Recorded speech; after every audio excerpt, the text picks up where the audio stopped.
throne. Flags are still flying at half-mast in England and all over the world's Commonwealth countries. With the tragic passing of Prince Philip, the Duke of Edinburgh, both the royal family and people everywhere mourn the loss of the monarchy's biggest supporting role. Prince Philip spent his life working to keep long-standing traditions alive, but with the times changing, what's next for the British royal family?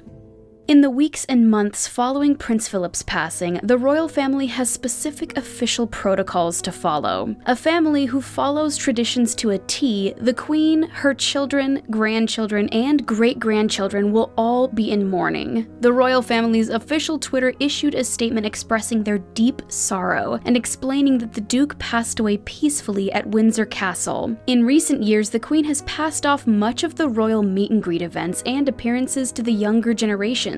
But ever true to her role, the 94-year-old monarch is still often seen at important events and meetings. After her husband's passing, the Queen refrains from any of her regular royal duties and is traditionally obligated to enter an 8-day mourning period. The Queen and family are expected to wear all black or black armbands. It was clear from earlier this year that Prince Philip's health was deteriorating. The 99-year-old Duke was admitted to the hospital in February of 2021 after feeling ill, but returned to his wife's side at Windsor Castle in March. Some UK residents might be surprised to learn that the royals aren't the only ones expected to drop everything, including colorful clothing, when a top-tier royal passes away. The whole country is expected to go into a period of mourning for 10 days, while the immediate family does so for 30. Prince Philip's funeral will include a viewing open to the public, but due to gathering restrictions, it will not be as elaborate as previously planned. Still, over 200,000 people are expected to attend and pay their respects. As customs dictate, the royal family's funeral affairs are planned for long in advance. The code name for Prince Philip's passing? Forth Bridge, named after a bridge linking Edinburgh and Perth. Can you guess what the Queen's code name is? If it's not obvious, her code is of course Operation London Bridge. In June of 2021, Prince Philip would have been 100 years old. Married in 1947, the 7-decade-long marriage was one for the ages. After being given permission by King George VI,